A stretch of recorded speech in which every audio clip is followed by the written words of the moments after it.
ఇదేమి రాజ్యం దొంగల రాజ్యం దోపిడి రాజ్యం ఇదేమి రాజ్యం దొంగల రాజ్యం దోపిడి రాజ్యం ఇదేమి రాజ్యం దొంగల రాజ్యం దోపిడి రాజ్యం ఇదేమి రాజ్యం దొంగల రాజ్యం దోపిడి రాజ్యం సిక్కు జర్నలిస్టులపై దాడి సిక్కు ముఖ్యమంత్రిపై జర్నలిస్టులపై దాడి సిక్కు ముఖ్యమంత్రి జర్నలిస్టులపై దాడి చేయడం సిక్కు ముఖ్యమంత్రి జర్నలిస్టులపై దాడి చేయించడం సిక్కు ముఖ్యమంత్రి జర్నలిస్టులపై దాడి చేయించడం సిక్కు ముఖ్యమంత్రి సభలో జర్నలిస్టులపై దాడి చేయించడం సిక్కు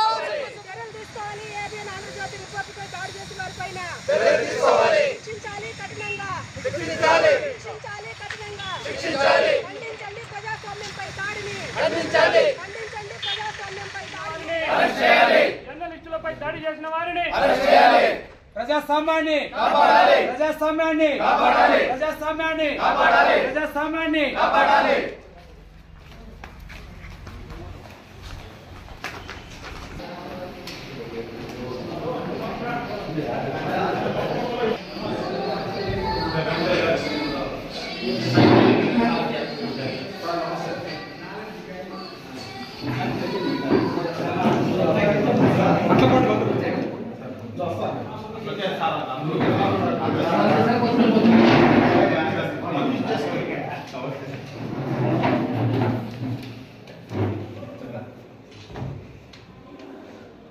రాప్తాడులో 6వ షాపింగ్ కోట పైన దాడి జరిగింది. దాడి జరిగిన వెంటనే అరెస్ట్ చేసి చట్టపరంగా చర్యలు తీసుకొని రిపోర్టర్ పైన జరిగినటువంటి దాడిని సిపిఎం పార్టీగా మేము ఖండిస్తా ఉన్నాం. ఇలాంటి చర్యలు గతంలో ఇంతకు ముందు ఎప్పుడు కనీ విని ఎరుగని రీతిలో జగన్మోహన్ రెడ్డి అధికారంలోకి రాగానే ప్రజాస్వామ్యం పైన దాడి ఎక్కువ రీతిలో పెచ్చిరేగిపోతా ఉంది.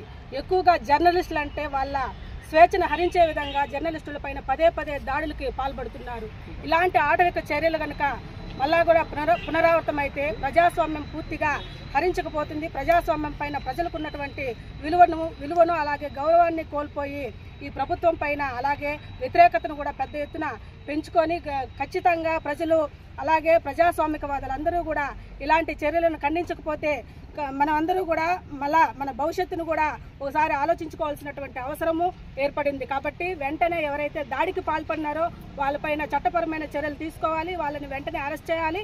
భవిష్యత్తులో ఇలాంటి ఘటనలు జరగకుండా ప్రజాస్వామ్యాన్ని కాపాడే బాధ్యత ఈ ప్రభుత్వం తీసుకోవాలని కూడా ఈ ప్రభుత్వానికి హెచ్చరిక చేస్తారు. అనంతపూర్ జిల్లా రాప్తాడులో జరిగిన సాక్షాత్ ఒక పత్రికా అధిపతి అయిన రాష్ట్ర ముఖ్యమంత్రి తను స్వయంగా పాల్గొన్న సభలోనే కొందరు అల్లరి మూకలు ఒక పత్రికా విలేకరి పైన దాడి చేయడం అనేది ఈ రాష్ట్ర ముఖ్యమంత్రికి ప్రజలపైన వాళ్ళ వర్గీయులపైన అదుపు ఉందా లేదా అనే దాన్ని తెలియజేస్తూ ఉంది. యాక్చువల్గా అల్లరి మూకలు అక్కడ దాడి చేసినప్పుడు ఖండించాల్సిన బాధ్యత పత్రికాధిపతిగానే కాక రాష్ట్ర ముఖ్యమంత్రిగా జగన్మోహన్ రెడ్డి గారి పైన కూడా ఉంది. అయినా ఈ ఘటన పైన ఆయన ఒక్క మాట కూడా మాట్లాడలేదంటే ఆయనకు మీడియా పైన ఏమాత్రం గౌరవం ఉందో ఒకసారి ప్రజలంతా ఆలోచించాలి. భారత రాజ్యాంగ వ్యవస్థను నిలబెట్టడంలో స్వయం ప్రకటితమైన 4వ పాదంగా ఉన్న పత్రికా స్వేచ్ఛ అనేది దాన్ని ఎవరైనా ఏ పార్టీ అయినా ఏ రాజకీయ నాయకుడైనా ప్రజలైనా న్యాయ వ్యవస్థ అయినా గౌరవించాల్సిందిగా అనాదిగా మనకు సాంప్రదాయం వస్తుంది. అయితే ఈ మధ్యకాలంలో పత్రికా విలేకరులు దాడి చేయడం అనేది ఫ్యాషన్ అయిపోయింది. తమకు నచ్చిన వార్తలు రాసినప్పుడు ఒక మాట అయినా ప్రశంసించలేని నాయకులు తమకు వ్యతిరేకంగా ఒక వార్త వస్తే మాత్రము వారిపై దాడులు చేయడము, దౌర్జన్యాలు చేయడము, వాళ్ళకి ఆర్థిక నష్టాలు కలిగించడం అనేది కూడా ఈ మధ్యలో పరిపాటైంది. ఇటువంటి చర్యలు అనేది రేపు పత్రికా రంగంలో స్వేచ్ఛగా పనిచేసే వాతావరణాన్ని లేకుండా చేస్తుందనే భయం ప్రజాస్వామ్యవాదులంతా ఉంది. ఒక పత్రికా విలేకరు అనేవాడు ప్రభుత్వానికి ప్రజలకు మధ్య వారధిగా ఉంటూ ప్రజా సమస్యలను ప్రభుత్వం దృష్టికి తీసుకుపోవడమే కాక ప్రభుత్వ కార్యక్రమాలను ప్రజలకు తెలియజేసే బాధ్యతలు కేవలం నామమాత్రపు వేతనాలతో కొంతమంది ఉచిత సేవ కంచికరణ సేవతో చేస్తూ ఉన్నారు. అటువంటి పత్రికా విలేకరులను ప్రశంసించడం పోయి వారిపైన దాడులు చేయడం, దౌర్జన్యం చేయడం అంటే ప్రజల్లో ఇప్పుడుండే కొన్ని వర్గాల్లో ఎంతటి అసహన పరిస్థితి వాతావరణం నెలకొందో మనం తెలుసుకోవచ్చు. ఎవరైనా కానీ ఏ పార్టీ అయినా కానీ పత్రికా విలేకరులను గౌరవించడం నేర్చుకోవాలి. నిన్న జరిగిన ఘటనపై అన్ని పార్టీల వాళ్ళే కాకుండా స్వయంగా ముఖ్యమంత్రి కూడా దానిపైన స్పందించి తన అభిప్రాయాన్ని విస్పష్టంగా ప్రజలకు తెలియజేస్తేనే మీడియా పైన పత్రికా వ్యవస్థ పైన ఆయనకి ఏ పార్టీ గౌరవం ఉందో తెలుస్తుంది. ఈ విషయంపై ముఖ్యమంత్రితో పాటు అక్కడి కార్యక్రమం నిర్వాహకులు కూడా ప్రకటనలు చేసి వాళ్ళ అభిప్రాయాలను వ్యక్తం చేయడమే కాక ఇకపైనైనా జర్నలిస్టులకు భద్రత కల్పించాల్సిన బాధ్యత ప్రభుత్వాలదే. కేంద్ర ప్రభుత్వం ఒక చట్టం తయారు చేసింది. జర్నలిస్టుల పైన చర్యలు ఎవరైనా దాడులు జరిపితే వృత్తిపరమైన వాళ్ళకి ఇబ్బందులు కలిగిస్తే వారిపైన నాన్ బెయిలబుల్ సెక్షన్ల కింద కూడా కేసులు నమోదు చేయొచ్చు అనే రకమైన చట్టాన్ని తెచ్చినా ఆ చట్టం వాస్తవానికి అమలు కావడంలే. అటువంటి చట్టాన్ని ఖచ్చితంగా అమలు చేయాల్సిన బాధ్యత ప్రభుత్వాలు తీసుకోవడమే కాక జర్నలిస్టులకు అందరికి కూడా రక్షణ కల్పించాల్సిన బాధ్యత కూడా ప్రభుత్వంది. అక్రిడేషన్ కార్డు ఇచ్చేసినామని చెప్పేస్తా ఉన్నారు కానీ వాళ్ళకి భద్రత లేనప్పుడు వాళ్ళు ఏ రకంగా పనిచేస్తారంటే ఒక ప్రభుత్వం పైన విమర్శలు వస్తే సహించే శక్తి వాళ్ళకి ఉండాలి. విమర్శ వచ్చినప్పుడు దాన్ని సహేతుకంగా తీసుకొని స్పందించి అటువంటి విమర్శలు భవిష్యత్తులో రాకుండా వాళ్ళ చర్యలు ఉండాలి. కానీ విమర్శను ఒక ప్రభుత్వం పైన వ్యతిరేకమైన వార్తను తెచ్చినప్పుడు ఏ కారణంగా ఆ వార్త వచ్చిందని తెలుసుకొని దాన్ని నివారించే ప్రయత్నం చేయకుండా వార్తలు వెలుగులో తెచ్చిన వారిపైన తెచ్చే ప్రయత్నం చేసే వారిపైన దాడులు చేయడం అనేది చాలా దారుణము. అది దమనకాండ, దాష్టికమైంది. అటువంటి వారందరిపై ఇలాంటి వారిపైన చర్యలు తీసుకోకపోతే భవిష్యత్తులో ఈరోజు ఒకరికి జరిగింది రేపు ఇంకొకరికి జరుగుతుంది. అంటే ఈ పత్రికా వ్యవస్థను సమూలంగా నాశనం చేయాలా, నిర్మూలించాలనే అభిప్రాయం ఉండేవాళ్ళే ఇటువంటి చర్యలకు పాల్గొంటారు. కాబట్టి ప్రభుత్వము సాక్షాత్ ముఖ్యమంత్రి బాధ్యత తీసుకొని ఆ ఘటనలో దాడులు జరిపిన వారిపైన చర్యలు తీసుకోవడంతో పాటు పత్రికా విలేకరులకు కానీ పత్రికా వ్యవస్థకు ప్రతినిధులకు కానీ రక్షణ కల్పించే విధంగా ఆయన చర్యలు తీసుకోవాలని పత్రికా విలేకరుల తరఫున డిమాండ్ చేస్తున్నారు. అందరికీ నమస్కారం. నిన్నటి రోజు అనంతపురం జిల్లా రాప్తాడు నియోజకవర్గంలో జరిగిన ఒక విలేకరి పైన ఘటన పైన ఈరోజు ఈ ప్రెస్ కాన్ఫరెన్స్ పెట్టడం జరిగింది. ప్రజలారా, మీరు ఒకటే ఆలోచించాలి. జగన్ అంటే భయం, భయం అంటే జగన్. ఇంతకు ముందు చెప్తున్నారు జగన్కు ముందు గన్ వస్తుంది అనేసి. ఆ గన్నే ఈరోజు ప్రజలపైన పేలుతున్నది. జగన్ అంటే మనుషుల గుండెల్లో భయం మొదలైంది. అతనికి వ్యతిరేకంగా ఏ వర్గమైనా, ఏ పత్రిక అయినా, ఏ విలేకరైనా మాట్లాడితే వాళ్ళపైన కేసులు, వాళ్ళపైన లోపలేసి హింసించడం, దాడు చేయడం. ప్రజలారా, ఒకటే ఆలోచించాలా. ఈరోజు పోలీసు వ్యవస్థ నిర్వీణమైపోయింది. ఈరోజు రాజకీయ నాయకులు పోలీసుల మీద తిరగబడి కొడతా ఉంటే ఈ పత్రికా విలేకరులు పబ్లిక్ చూపిస్తున్నారు. పోలీసులారా, మీరు ఇకనైనా కళ్ళు తిరగకపోతే ఇంకా నెక్స్ట్ టార్గెట్ విలేకరులు అయిపోయినారు పోలీసులే. ఈ రాజకీయ నాయకులు ఇంకా పోలీసుల మీద దౌర్జన్యానికి దిగడం ఖాయం అని మీకు పత్రికాముఖంగా తెలియజేస్తున్నాను. ఎందుకు చెప్తున్నానంటే, ఉదాహరణకి మొన్న జరిగిన బారెడ్డిపల్లి ఒక ఘటనకే ఏఎస్ఐ పైన ఈ రాజకీయ నాయకులు దాడి చేస్తే పోలీసులు మీరే వాళ్ళకి కొమ్ము కాసినారు. అంటే మీ మీద వచ్చేంత వరకు మీకు లేదు. జగన్ ఒక పాము లాంటి వాడు, ప్రజలు చీమలు లాంటి వాళ్ళు. ఆ చీమలు కూడా చుట్టుకుంటే ఆ పాము కూడా రక్షణ ఉండదు. ఆ రోజు దగ్గరలోనే ఉంది. జగన్మోహన్ రెడ్డి గారు, మీరు ఈరోజు ఈ పత్రికా విలేకరుల పైన చేసిన రౌడీయిజానికి, ఆ రౌడీ ముక్కలకి అరెస్ట్ చేసి వాళ్ళకి లోపల పెట్టాలని పత్రికా విలేకరులుగా తెలియజేస్తూ జగన్మోహన్ రెడ్డి గారు ఈ మధ్యకాలంలో సిద్ధం సిద్ధం సిద్ధం అంటా ఉన్నాడు. అయ్యా జగన్మోహన్ రెడ్డి, దేనికి సిద్ధం? ఉన్నది అడిగితే గుద్దటానికి సిద్ధమా? ఉన్నది ఉన్నట్టు రాసే విలేకరులపైన దాడికి సిద్ధమా? ఏమైనా న్యాయం అడిగితే కొట్టడానికి సిద్ధమా? ఈ రాష్ట్రాన్ని సర్వనాశనం చేయడానికి సిద్ధమా? దేనికి సిద్ధం? ప్రజలందరూ కూడా ఆలోచన చేయండి. మళ్ళీ జగన్మోహన్ రెడ్డికి అవకాశం ఇస్తే ఖచ్చితంగా ఇలాంటి పరిస్థితి రెడీగా ఉంటుంది. దానికి ఆయన సిద్ధమైనాడు. ఇప్పటికైనా అర్థం చేసుకోండి. మనమందరూ కూడా సంసిద్ధమై ఈయన ఇంటికి పంపించకపోతే మన పరిస్థితి దీనికంటే ఘోరంగా ఉంటుందని తెలియజేస్తూ ప్రజలందరూ కూడా ఆలోచన చేసి రాబోయే ఎలక్షన్లో మంచి నిర్ణయం తీసుకోండి. ఇతనికి బుద్ధి చెప్పడానికి మనమందరూ కూడా సంసిద్ధమై సిద్ధంగా ఉన్నావా అనేసి ఓటుతో ఆయనకి బుద్ధి చెప్పి గుద్ది ఆయన ఇంటికి పంపించాల్సిన అవసరం ఉందనేసి తెలియజేస్తూ నిన్నటి రోజు జరిగినటువంటి యొక్క దాడిని తెలుగుదేశం పార్టీ తరఫున తీవ్రంగా మేము ఖండిస్తున్నాము. జై హింద్, జై తెలుగుదేశం. సామాన్య ప్రజలకే కాకుండా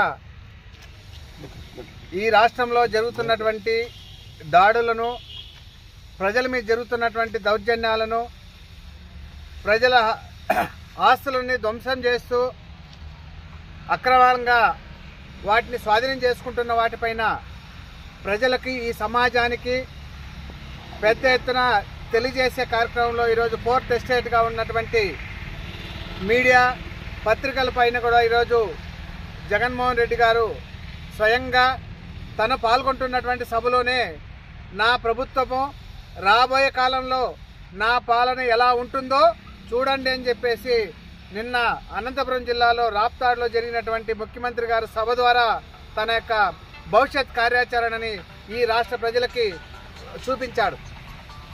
అంతేకాకుండా ఈ రాష్ట్రంలో జగన్మోహన్ రెడ్డి గారు అధికారంలోకి వచ్చిన తర్వాత కొన్ని పత్రికల్ని, కొంతమంది విలేకరులని టార్గెట్ చేసుకుని వాళ్ళని భయభ్రాంతులకు గురి చేస్తూ ఈ రాష్ట్రంలో నాకు ఎదురు తిరిగిన, నాపై ఎవరైనా వ్యతిరేకత ప్రదర్శించినా నా యొక్క ట్రీట్మెంట్ ఇలానే ఉంటుందని చెప్పేసి గత 4 సంవత్సరాల 10 నెలలుగా ముఖ్యమంత్రి గారు చూపిస్తూ ఉన్నారు.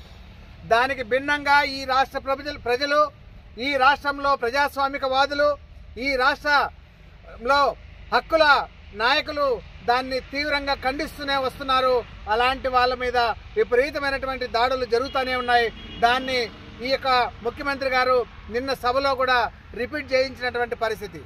అంటే రేపు రాబోయే కాలంలో ఈ రాష్ట్ర ప్రజలందరూ అర్థం చేసుకోవాలి, జగన్మోహన్ రెడ్డి గారిని మళ్ళా అధికారంలోకి తీసుకొస్తే తన పరిపాలన ఎలా ఉండబోతుందో మేనిఫెస్టో అక్కడ ప్రకటించారు. ఆ మేనిఫెస్టో ప్రజలందరూ అర్థం చేసుకోవాలని చెప్పేసి మేము సిపిఎం పార్టీగా ప్రజలకు అందరికీ విజ్ఞప్తి చేస్తూ ఉన్నాం. అంతేకాకుండా ఈరోజు ప్రజల మీద దాడులు చేస్తున్నటువంటి ముఖ్యమంత్రి గారు, అదేవిధంగా పత్రికల మీద దాడి చేస్తున్నటువంటి ముఖ్యమంత్రి గారు ఈరోజు సమాధానం చెప్పాలి ఈ సమాజానికి. గతంలో అంగళ్ళలో, పొంగునూరులో దాడులు జరిగితే, ఆ ప్రేరేపితమైనటువంటి దాడులు జరిగితే దానికి బాధ్యులుగా చంద్రబాబు నాయుడు గారిని చేశారు ఈ ముఖ్యమంత్రి గారు. మేము అడుగుతా ఉన్నాం ముఖ్యమంత్రి గారిని, ఈ రాష్ట్ర డీజీపీ గారిని, ఈరోజు స్వయాన ముఖ్యమంత్రి గారి యొక్క సభలో, ముఖ్యమంత్రి గారి సమక్షంలో విలేకరు మీద దాడి చేస్తే ఎందుకు ముఖ్యమంత్రి గారి మీద మీరు హత్యాయత్నం నేరం కింద కేసు నమోదు చేయలేదో సమాధానం చెప్పాలని చెప్పేసి మేము ఈ సందర్భంగా అడుగుతా ఉన్నాం. వెంటనే డీజీపీ గారికి తన యొక్క ఐపీఎస్ ట్రైనింగ్ లో చిత్తశుద్ధిగా ట్రైనింగ్ పొంది ఉంటే వెంటనే ముఖ్యమంత్రి గారి మీద హత్యాయత్నం నేరం కింద ఖచ్చితంగా ఎఫ్ఐఆర్ నమోదు చేయాలా, దానిపైన ఇన్వెస్టిగేషన్ చేయాలా అని చెప్పేసి మేము డిమాండ్ చేస్తా ఉన్నాం.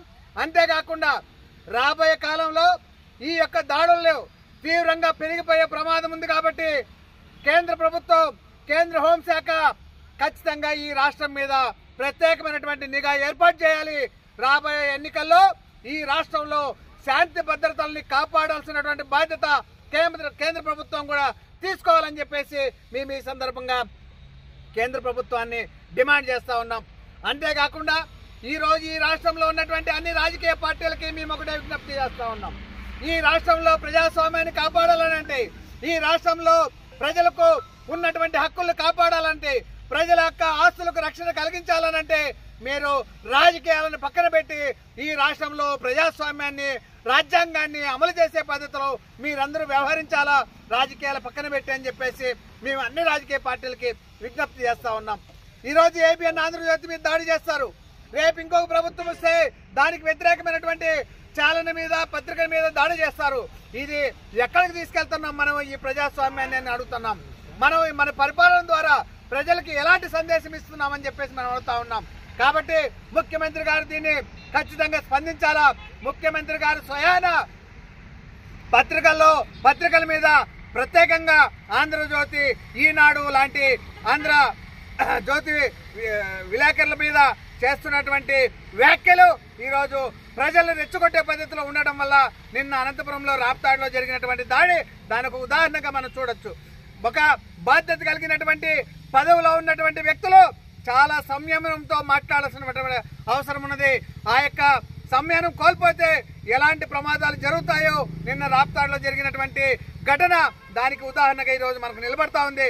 కాబట్టి వెంటనే పోలీస్ యంత్రాంగం, ఆ జిల్లా కలెక్టర్ గారు ఖచ్చితంగా వెంటనే స్పందించి నిన్న జరిగినటువంటి దాడిపైన ఖచ్చితంగా ఎవరైతే అక్కడ బాధ్యులుగా ముఖ్యమంత్రి గారు ఆ సభ ఉందో ఆ ముఖ్యమంత్రి గారిని బాధ్యులు చేసి అత్యాయత్నం నేరం కింద ముఖ్యమంత్రి గారి మీద కేసు నమోదు చేసి ఈ రాష్ట్రంలో ప్రజాస్వామ్యాన్ని మేము కాపాడుతామని చెప్పేసి పోలీసు వ్యవస్థ నిరూపించుకోవాల్సినటువంటి అవసరం ఉంది.